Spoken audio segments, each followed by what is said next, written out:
made to learn languages. So when you put yourself in the right environment, then the learning is going to happen by just doing that. Cantonese is my favorite language. So welcome back to the channel. If you're here for the first time, I'm Israel and I make videos about language learning and linguistics in both Cantonese, English and other languages. So this is the second video in my Canto Learner Highlight series. The first one was almost a year ago.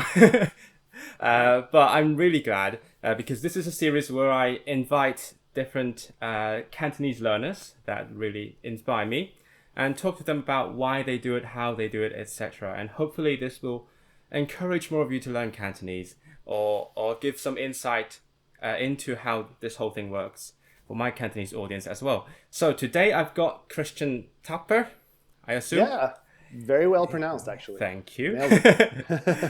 So he is on linguitive.com. That's correct. Where he advertises learning a language without trying and by accident. So this looks very exciting. So let's start from there, shall we? So what do you mean by learning a language without trying and by accident? What I mean by that is that when you put yourself in the right environment, then the learning is going to happen by just doing that. Like, it's not about forcing yourself or really trying to drill in like knowledge or try to wrap your head around the language. You just need to expose yourself to, you know, the right things, the right level. And with time, you know, you're going to progress. Like, you're made to learn languages. So that's what I mean by that. Good. That sounds very familiar.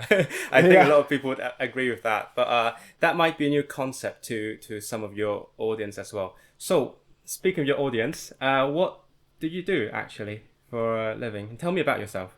Oh, about myself. All right. So, well, I'm Swedish, born and raised in Sweden. And I currently live in Finland, but me and my wife travel quite a bit. But we are based in Finland. My wife is Finnish. So, yeah. And what I do for a living, I do a couple of different things. I teach languages online, and I also do like some translations, transcriptions, things like that, subtitles. So language things then? Yeah, everything is language related. Now, I got everything to just be about languages. So that feels really nice. So if anyone of you is learning Swedish, we'll be putting his link in the description, so you know where to look. Yeah, absolutely. I also teach English if you want to do more English like a conversational. Well. Yeah, if you want to have conversation practice and stuff like that, then you can also book English lessons. But yeah. Amazing. So I see that you travel a lot. Yeah. You were in Norway earlier, I think? Yeah, exactly. Well, so I've always loved traveling. I grew up in a family where we would always travel every year, go to Greece somewhere. And so I've always been interested in that. And I've lived in the US for a bit, and I've lived in Norway in seasons. And I just always loved traveling. And then I met my wife about 3 years ago now.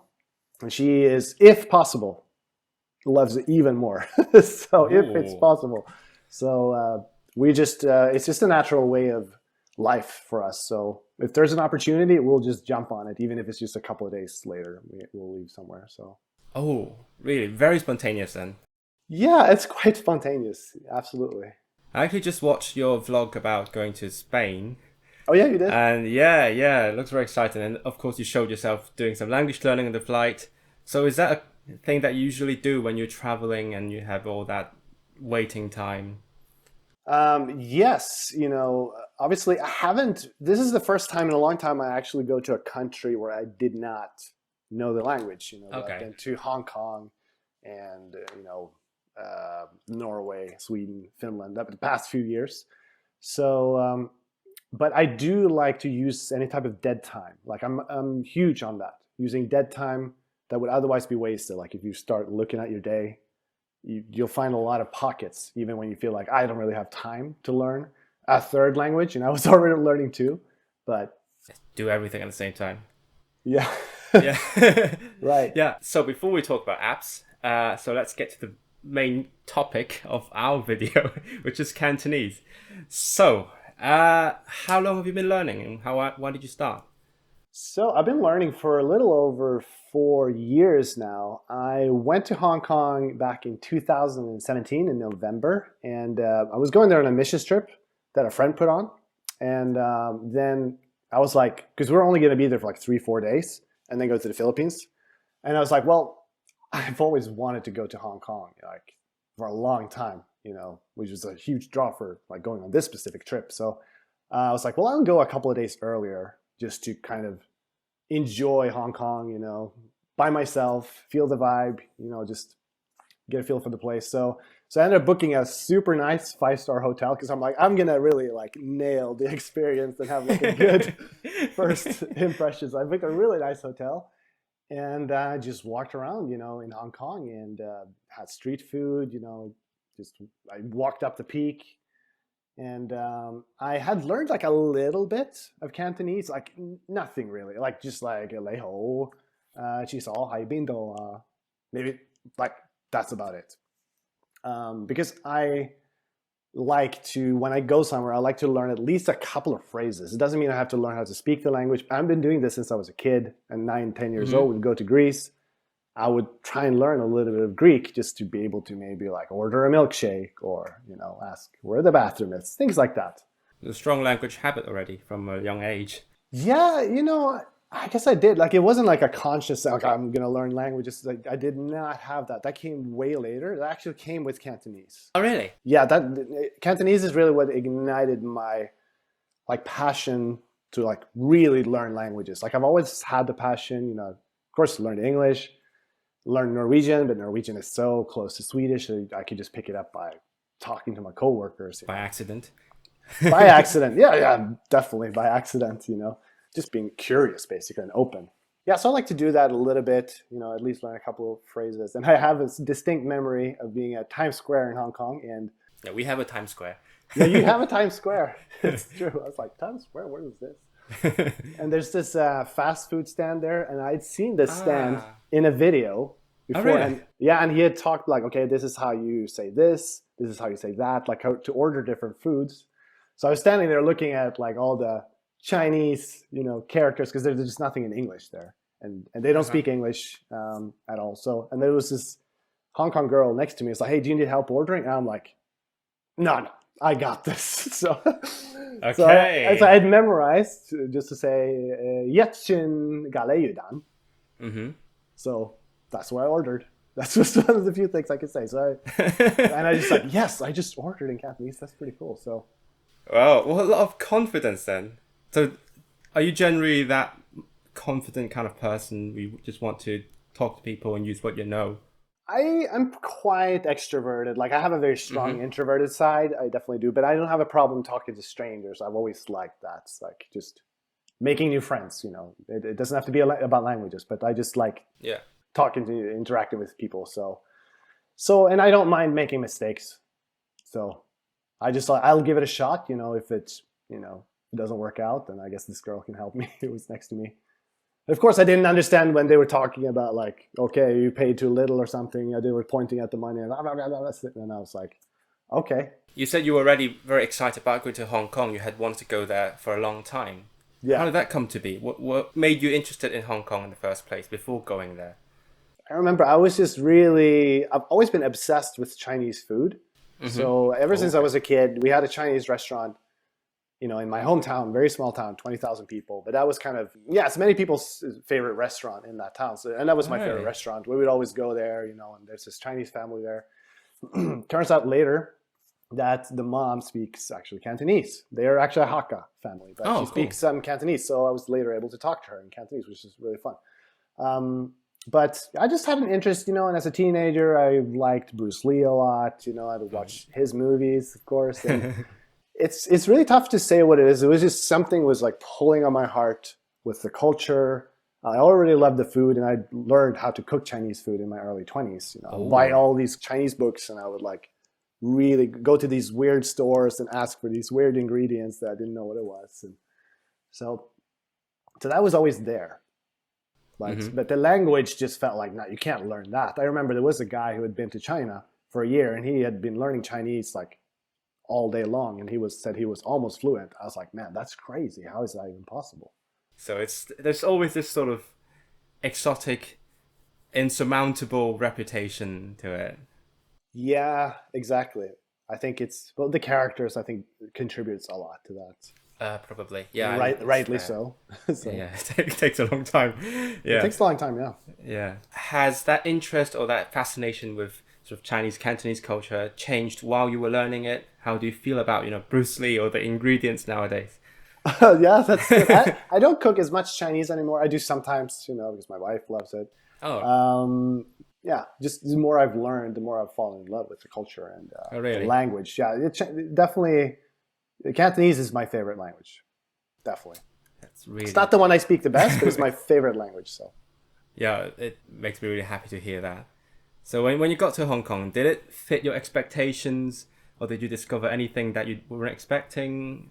What was surprising to me was that I just got there right away and felt a sense of home. Ooh.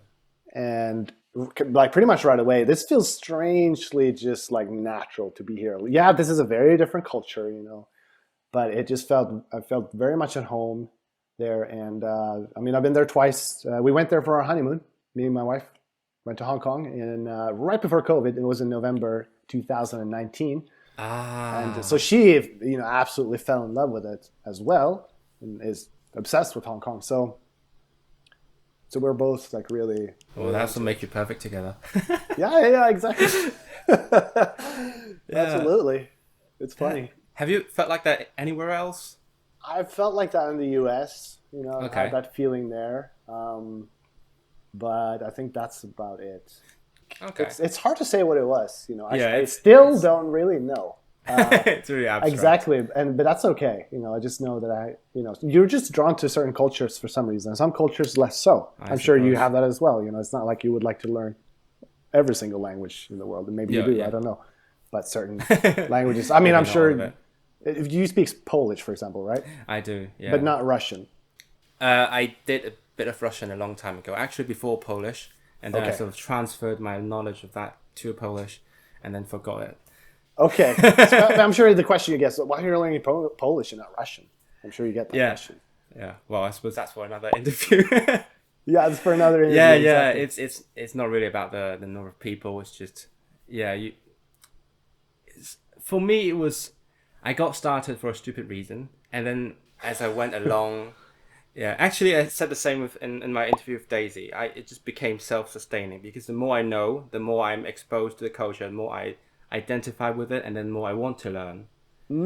So that's why it became so close to me, and it's not just a project that I want to do. That's something that I want to really well. Yeah. Do you have something similar? You mean with Cantonese?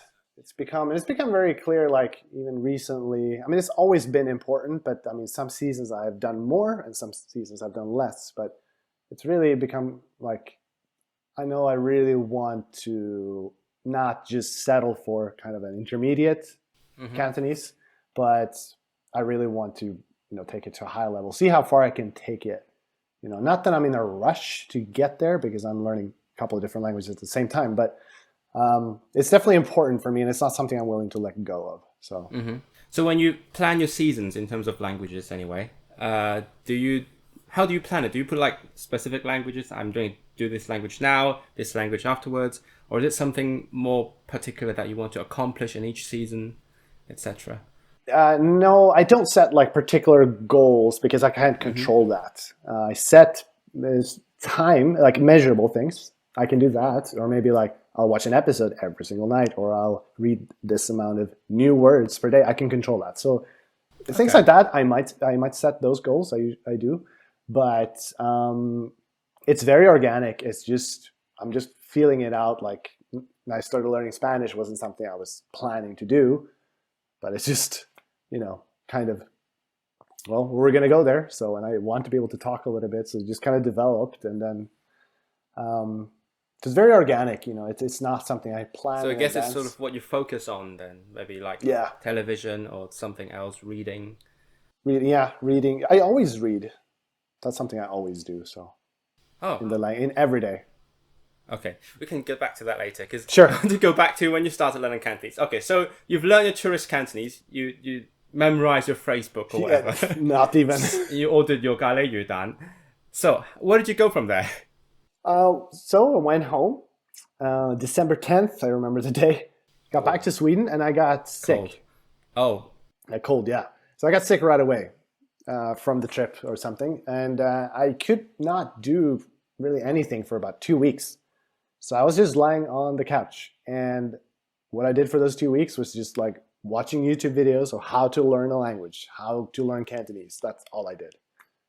That's when I really got into the whole language learning like world, because I hadn't really ever watched anything before that explains it. I was just like, I'm just going to get started. And I only had a goal that I will do 5 minutes of Cantonese per day. Okay. So basically, just so that I would do something every day. But of course, I was really into it, so I did more, you know. But I was like, okay, if I did 5 minutes, then I accomplished my goal that day, and I could feel good about myself. And so I discovered pretty quickly, you know, there aren't a whole lot of Cantonese stuff on YouTube, and especially like 4 years ago. Yeah. The guy that kept coming up was Ollie Richards, and I saw his video. Shout out to Ollie. Shout out Ollie. Yes, exactly. Cool guy. Definitely for being an inspiration. So I saw his video of having learned Cantonese for a year, and he was speaking Cantonese. I was like, wow, that's crazy. He learned to do that in a year. Well, if he can do that, then it's possible. Then I can also do that. So I actually set as a goal right away that I was going to do a video on my 1-year anniversary of speaking Cantonese. So, which I ended up doing. So 學語言唔係你想象咁難，係啦。我自己就覺得最重要嘅係你日日保持學，你唔使用好多時間學。Were you happy with your level after 1 year? Yeah, I was. You know, I didn't really have a lot of expectations, you know, and I had prepared for it. Somewhat, it was it wasn't a scripted video, but I had, you know, do my italki lessons with my teacher. I had prepared a little bit just so I knew how to say certain words. So that's way more than 5 minutes a day. That's more than 5. Yeah, I did more than 5 minutes a day. I'll say that. Yeah. So what did you do for the 5 minutes, or however much time? Yeah, well, it's more like maybe, I don't remember exactly how much it was. It was probably an hour, but sometimes 20 minutes. Sometimes. How did you spend it then? Well, I bought a subscription to Cantonese 101. So that's basically what I used. I tried a couple of other things, different apps, played around with it, but you know, some was working, some wasn't so much. So, but that was my main resource, really, pretty much for the first 5-6 months. Other than italki lessons, I did start taking them about 2.5 months in, and I took them every week. How did you use your italki lessons? I right away found a great teacher, so I just stuck with her for like the first year. Pretty much, you know, sometimes stick with other teachers too, but I would just have conversation practice, and then I would record the lessons with my teacher's permission, and then go through them and, you know, extract vocabulary and then put that into flashcards with audio, and then I would repeat out loud these flashcards. And I think that really helped just to get a foundation for pronunciation, and also, you know, because we talk about the tones, and I don't think the tones are, you know, a big deal in Cantonese, but you do need to spend some time to get used to all the different tone combinations. It's more that, you know. Yes. Like the third and the sixth tones, how are they going to sound together? The fourth and the third together, or, you know. Yeah, I agree. That's more important. So you get the flow, you know, how do they sound together? Because it kind of changes a little bit. Exactly, because it's not like a piano where it's like individual notes. It's always connected. And even if a tone is supposed to be like flat, it actually moves a bit towards the next tone, because you can't do you can't speak like that. Yeah, and if you say many like first tones in a row, it's gonna go down a little bit. Yeah. So you mainly did sort of just bits and pieces from Cantonese Part 101, if I'm not mistaken, because I think they are more bite-sized. Yeah, I mean, it's basically lessons, like a podcast. And I would listen to these podcasts, but in the beginning, it's a lot of English. But then there's a short dialogue in the beginning, and I would actually extract that dialogue and put that into flashcards. Oh, really? Record with my phone. Like, I was very like hardcore. I wouldn't do that now because. But I just I like thought about doing that. Oh, you did it? I would love to do that, but no. Yeah, I don't know if it's necessary. You know, that's what I did. I didn't know how to learn a language, so I just thought like, well, if there's a word I don't know, then I just need to learn that. I didn't think of prioritizing and I'm going to learn the most important stuff. I didn't do that. If there's a word I don't know, I want to learn that. So now I don't really do that. Now I might. So what changed? How do you think about that now? Just experience. Once you get into more listening, you realize that it's just impossible. If you're gonna watch a TV show or listen to a podcast, you can't understand everything unless there's a transcript. But even if you read through the transcript, not everything will stick, and it's just not maybe the best use of your time. So it's better to kind of just take the low-hanging fruit and just know that, well, that's going to come back around. If it's important, it's going to come back around, and maybe I need to hear it in a certain other context before it will really stick. It's really interesting. Like, it's really hard to control what words you learn. Like, some words will just, for some reason, stick right away. Maybe you have a certain memory. Someone laughed at you, made a mistake. You're going to remember that probably. or just like some kind of, you have this memory attached to it. Or sometimes certain words. It sounds funny to me. It sounds funny, exactly. So we remember certain words. And it might not be that it's an important word, but it stands out for some reason. So yeah, it has changed. I mean, it took time, It was definitely a slow process of, developing all these, and of course it's still developing, the mindsets and how to think about learning languages. How do you do that? Yeah, I don't use so much flashcards anymore. I've never used it for Finnish. I've never used it for Spanish. Because Finnish, I've just read a lot. I kind of tried a different approach to see how is this going to work. I like to do that with every new language, like do something a little bit different just to see how that's going to work and to mix things up so it's not like it doesn't get boring. So I sometimes make flashcards, mainly if I have italki lessons, which I have very rarely now, but sometimes I do. Or sometimes if I'm watching a TV show, I might write down certain words. But I'm doing that less and less. So when I got to know you, I noticed that you're a big LingQ user. Oh yeah, I love LingQ. So when did that start? Because in the beginning you weren't using it. I think you started reading later on. Yeah, they didn't have Cantonese, so. Oh, yeah. When did they add it? I don't remember. I don't know. I have been using it, like every day now for about over 2 years. You take something that you're interested in.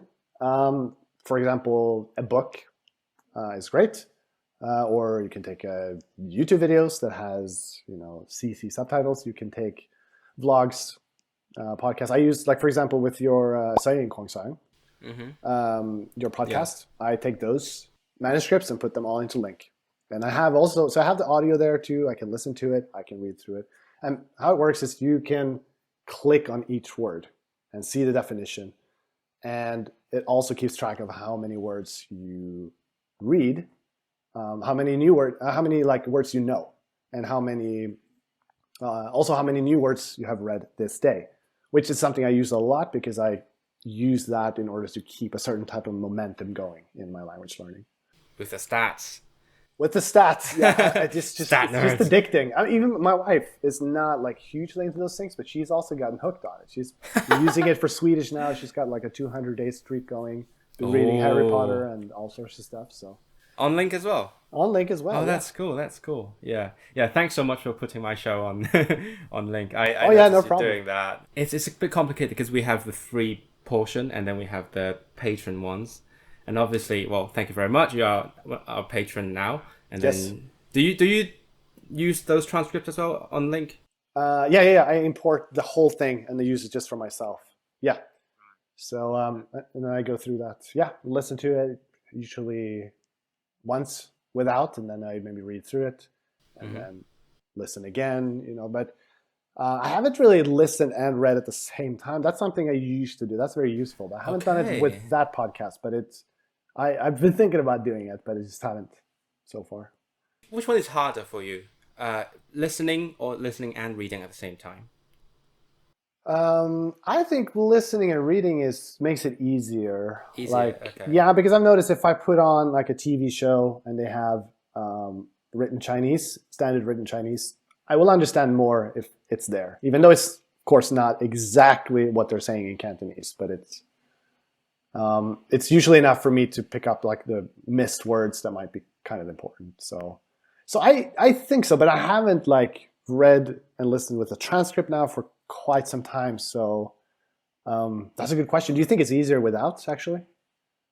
No, definitely easier with, because you have sort of a framework. You have an aid to orient Yeah. you in the content, whereas listening is just linear. Yeah. So yeah, but you sounded like reading at the same time might be harder, especially because characters. So it might be an additional hurdle. Well, in the beginning, for sure. In the beginning, I was using, like, after maybe 6 months, I started using Ola Richard's Cantonese Conversations course, which you worked on that. Yeah. Yeah. I just found that out today, actually. That's a really? good job. Yeah. So I went through the whole thing.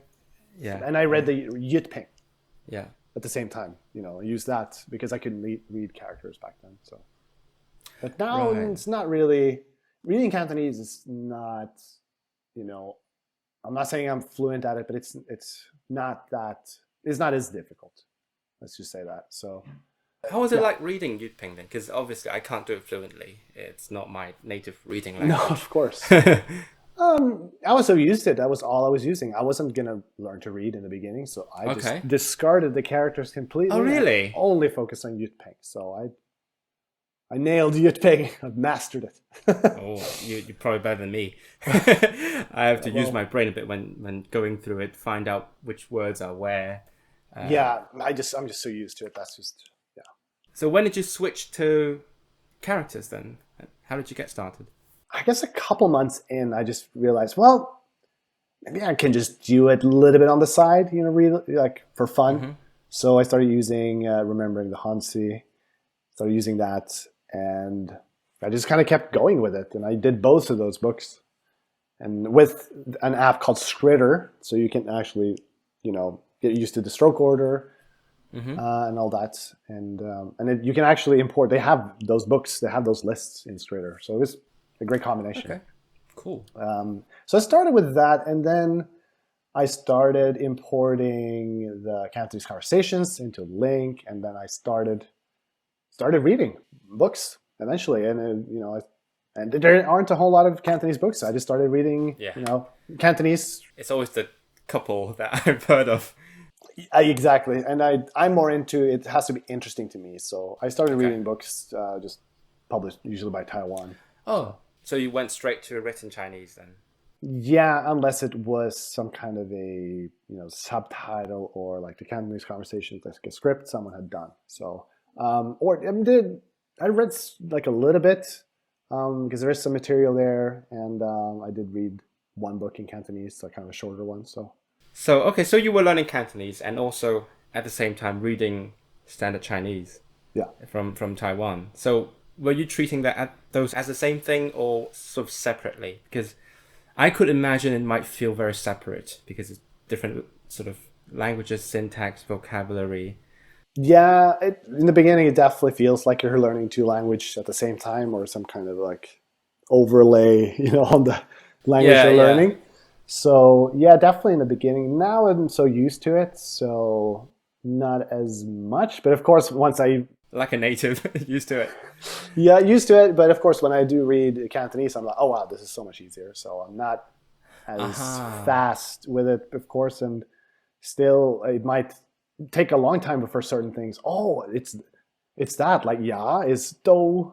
Certain words. Of course, you notice the certain words, like dick is going to be ge. Yeah. And things like that. So I think LingQ helped me a lot. I don't know how I would have learned to read Chinese without it, to be honest with you. I don't know how else. I know people have done it without, but I just don't know how I would have done it. So, do you usually have to import then, or is that abundant resources on LingQ itself? Oh, Cantonese, yeah. Pretty much everything I read, I've imported. Okay. There's not a whole lot, Hopefully they will have more. So 好，我哋而家用廣東話啦。好啦。我首先想問嘅問題就係咧，你覺得學廣東話最難同埋最易係乜嘢咧？最難嘅就係你要花好多時間先至可以聽得明其他人講乜嘢。輸入係啦，好難，會要好多時間，因為你哋有好短嘅字，係咪？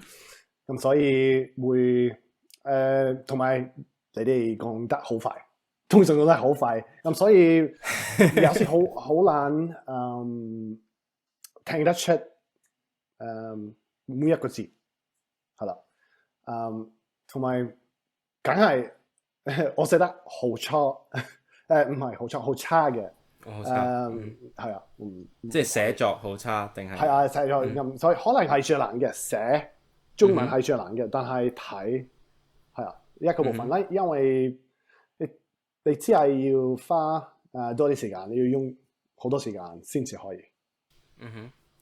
咁最易嘅就係、我覺得講廣東話都唔係好難。比較容易，因為文法唔係好複雜嘅，你只係你知道，OK 一個字呢個字係一個意思，你唔需要變嘅變唔需要變嗰啲字啦，同埋廣東話都好隨便係嘛，咁就你可以都可以 okay，都可以乜嘢都得。係啊，我有時教學生咧都喺度話嗱呢個都得，呢個都得，你咁樣又得。不過呢個咧就比較自然啲咁樣。梗係啦，梗係你可以講得自然啲嘅。咁所以如果你即係你你習慣咗之後，嗰啲聲調發音，你可能2個月1個月之後，你可以慢慢講。你可以一開始開頭嘅時候，你都可以開始講。但係譬如話芬蘭文有好複雜嘅文法，咁所以好難表達自己。你自己嘅諗法同埋意見係咪？哦，即係你講芬蘭文嘅時候就要不停咁諗，不停咁諗。好似係咁嘅，因為係啦，呢個係為咗文法，但係廣東話比較容易啲。我自己就覺得，但係芬蘭文你輸入聽得明都唔係咁難。唔係容易，但係都唔係咁難，因為你有長啲嘅字，好長嘅字啦，同埋佢哋唔講得咁快，咁所以你有多啲時間聽得出。即係芬蘭文就容易啲聽得明，廣東話就容易啲講。係啦，咁但係廣東話啲字嘅次序咧，即係同英文同瑞典文好唔同啦。係啦，你覺得難唔難啊？即係啲嘢調轉咗咁樣。個句子結構係啦。係要啲時間習慣，因為開頭嘅時候真係好難習慣，同埋要好多時間先至知道先有乜意思。好多因為嗰啲可能奇怪嘅字，對一個英文即係翻譯唔到。翻譯唔到，係啦。我教學生我就話先係 not until， 係啦，可以啊。係啦，之後就係 as soon as 就相反。係啊，都可以啊。但係先都有其他意思嘅。係啊，好多意思。好多意思。係啊，但係你習慣咗，通常冇問題。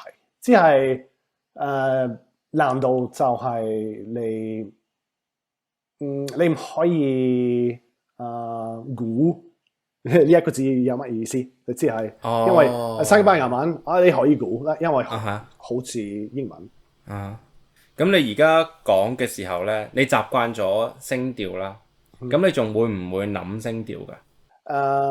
你會唔會諗1、3、5？好嘅問題。可能有時如果係一個唔熟嘅字，可能我要諗下。但係你基本上唔會喺度，係基本上都冇乜問題。OK。呢一刻咧都唔會噶，可能有時會犯個錯誤。可能，但係通常香港人會嚇，係再一次。OK 啊，so far 我都明你講乜嘢啊。係咁係喎，你其實你學咗幾耐之後開始講嘅？可能2個月之後，因為我開始喺 Talkie 開始講，但係3個月之後，我開始學廣東話3個月之後，我去咗加州，咁所以我去到唐人街嗰度咧，我只係可能 OK，我要試下用我嘅廣東話嘅只係試下同其他人講嘢，可能叫嘢食啊嗰啲咁。3個月，3個月之後係啊。咁結果點樣啊？得唔得？結果好好嘅，雖然我通常唔會明白佢哋會同我問，有時因為通常你開始講某一個語言同一個母語者，佢哋成日會問一樣嘅問題，就係你學咗幾耐啊？你點解你學緊廣東話？你嘅老師係邊個啊？嗰啲咁樣，咁所以你可以學嗰啲嘢，因為如果佢哋問你問題，你即刻唔明白，通常佢哋會轉英文，係啊，轉翻英文。咁你有咩感受啊？佢哋轉英文？我只係會繼續講廣東話。你會繼續？係啊，通常佢哋會，真係通常啲人都唔會轉。